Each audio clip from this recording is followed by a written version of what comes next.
उबकाई आ जाए, हम उसकी तरफ दूसरी नजर भी देखना फेंकना गवारा नहीं करते। मकसद मेरा क्या है इन तमाम मामलात को रेज करने का, और चंद एक तस्वीर भी आपके सामने रखते हैं। मकसद मैं आपको बयान करता हूं, कहीं पे टीचर्स जो हैं वो प्रोटेस्ट कर रही हैं अपने हकूक के लिए, कहीं पर कच्ची आबादी जो नाले के करीब बनी हुई थी उसको गिरा दिया जाता है, कहीं पे बारिश होती है तो मकान तो इनंडेट होते ही हैं, कब्रिस्तान के अंदर भी पानी घुस जाता है, ना जिंदों का तहफ़्फ़ुज़ हम कर पा रहे हैं, ना मुर्दों का एहतराम हम कर पा रहे हैं। तो ये क्यों हो रहा है?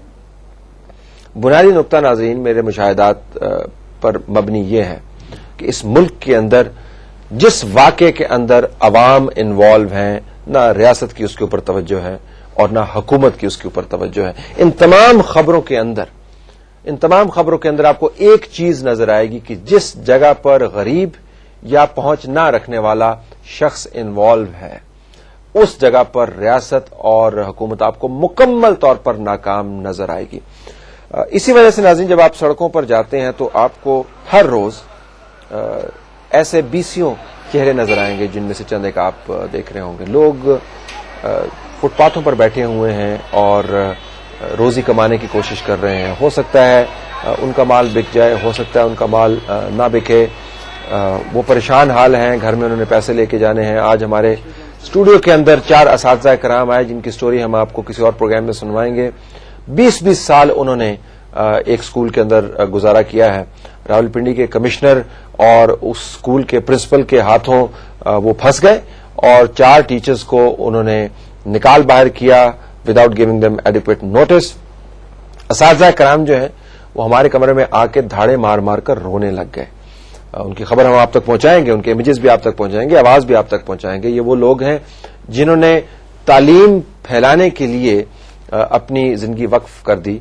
मैं ये सोच रहा था कि अगर ये सहाफी होते तो सहाफी जिस तरह हम अपने दोस्तों के लिए और हमारे दोस्त हमारे लिए आवाज उठाते हैं तो आवाज उठा पाते। अगर ये फौजी होते तो फिर कमिश्नर साहब की तो खैर नहीं थी, वो तो इनको टर्मिनेट नहीं कर सकते, वो तो उनको बड़ी मार पड़ती।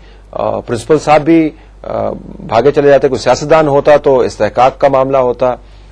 टीचर्स हैं, उनकी बात किसी ने सुनी नहीं। जहां पर अवाम और पहुंच ना रखने वाले लोग इन्वॉल्व हैं, वहां पर आपको ये चेहरे नजर आएंगे, मायूस चेहरे नजर आएंगे, ऐसे चेहरे जिनके पास उम्मीद नहीं है, जो इंसाफ का दरवाजा खटखटाते हुए भी डरते हैं कि कहीं वहां से कोई और मसला इनके गले न पड़ जाए। रोजाना हर तरफ आपको हसरत और यास की बिखरी हुई दास्तानें नजर आती हैं। जो बड़ा सवाल नाज़रीन मैं उठाना चाह रहा हूं इस प्रोग्राम के तवस्सुत, वो ये है कि अगर हमने अपने मुल्क की मेजॉरिटी लोगों को इन हालात में रखा हुआ है, अगर अक्सरियत जो है वो उसी किस्म की है जिस किस्म की मैंने खबरें आपको दिखाई हैं, जिस किस्म के मैंने आपको चेहरे दिखाए, तो इस मुल्क का मुस्तकबिल क्या हो सकता है? क्या हम एक तगड़ी कौम बन सकते हैं? क्या हम बैन अल-अक़वामी हालात पर असरअंदाज हो सकते हैं, या अपने आप को धोखे में रखे हुए हैं? इन लोगों के हकूक का तहफ़्फ़ुज़ करना किसकी जिम्मेदारी है? आईनी तहफ़्फ़ुज़ अवेलेबल है, उसको इम्प्लीमेंट कौन करेगा? इस जिम्मेदारी को कौन निभा रहा है, कौन नहीं निभा रहा? हमने फिर हुकूमत के अपने ही जो डॉक्यूमेंट्स हैं वो खोले। इकोनॉमिक सर्वे आप भी सुन सुन के इसके बारे में तंग आ चुके होंगे, लेकिन इस कॉन्टेक्स्ट में देखने की जरूरत है। इकोनॉमिक सर्वे हुकूमत की एक अपनी डॉक्यूमेंट है और इसके अंदर अमूमन जो एदाद शुमार दिए जाते हैं वो मुस्बत अंदाज से दिए जाते हैं। हमने कहा कि चलें ज़राअत का शोबा हम देखते हैं। ज़राअत के शोबे के अंदर जो पाकिस्तान के अंदर सबसे ज्यादा नौकरियां देने वाला शोबा है, आपके पास भी ये डॉक्यूमेंट अवेलेबल होगा। कहीं कोशिश करें, अगर अवेलेबल नहीं है तो पुराने अखबारात में से निकाल के देख लें और ज़राअत के ऊपर जो चैप्टर है वो पढ़ के आपको देख लें तो मालूम होगा कि इस मुल्क के अंदर वो शोबा जहां से आपको सबसे ज्यादा नौकरियां मिलने की उम्मीद होनी चाहिए उसकी हालत क्या है, जहां से इस मुल्क के अंदर खुराक पैदा करने की सहूलत मुहैया होनी चाहिए उसकी हालत क्या है, जो शरह नमो है यानी जो इसके अंदर जो बढ़ोतरी की खबर है ये सिर्फ 2% है, पिछले साल की निस्बत 2% कम हो गई। कपास जो है वो कम पैदा हो रही है, गंदम जो है वो कम पैदा हो रही है, चावल जो है वो कम पैदा हो रहा है, गन्ना कम पैदा हो रहा है, चना कम पैदा हो रहा है, मकई कम पैदा हो रही है, मसूर, प्याज, आलू, मूंग, माश, मिर्च सब कुछ कम पैदा हो रहा है। इस शोबे के अंदर ग्रोथ नहीं है, बड़े मसाइल हैं इस शोबे के। ये सब कुछ क्यों हो रहा है? یہ کیوں کم پیدا ہو رہا ہے؟ اس کے اندر جو ترقی ہے وہ اتنی کم کیوں ہے؟ زراعت کے اندر ہم انوویشن کیوں نہیں کر پا رہے؟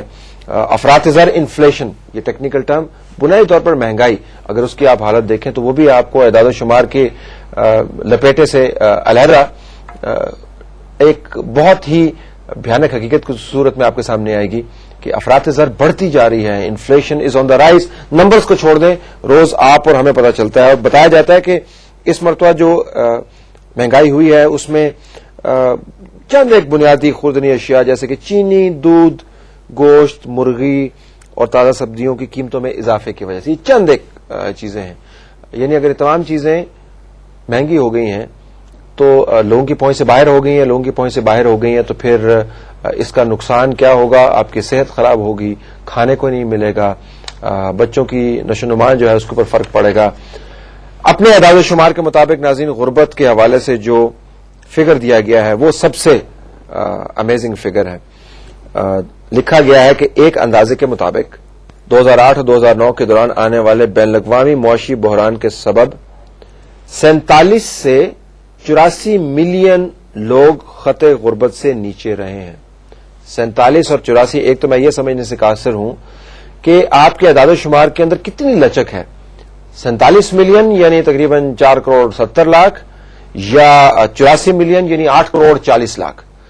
ان میں زمین آسمان کا فرق ہے. اور ہمیں اپنے اعداد و شمار کے بارے میں نہیں پتا کہ لوگ کتنے غریب ہیں، لیکن 84 ملین سے مراد یہ ہے کہ پاکستان کی نصف سے زیادہ آبادی خط غربت سے نیچے ہے. نہ کھانے کو ہے، نہ پینے کو ہے، نہ سیکیورٹی ہے، نہ ریاست کام کر رہی ہے، نہ حکومت کام کر رہی ہے. یہ حکومت کے اپنے اعداد و شمار ہیں. اس کی ذمہ داری کس پر عائد ہوتی ہے؟ لوگوں کے معاشی اور معاشرتی حقوق کا تحفظ کس نے کرنا ہے، اس کے اوپر بحث کس نے کرنی ہے. اس حوالے سے ہم بات کریں گے ہنا جیلانی صاحبہ سے. ان سے پوچھیں گے کہ آئین کے اوپر ہم نے ویسے تو بڑی جہتوں سے بات کی، لوگوں کی مستقبل کو بنانے والی جو بحث ہے وہ کیسے ہوگی، یہ کس کی ذمہ داری بنتی ہے. بریک کے بعد ہم ہنا جیلانی صاحبہ سے چند ایک سوال کریں گے.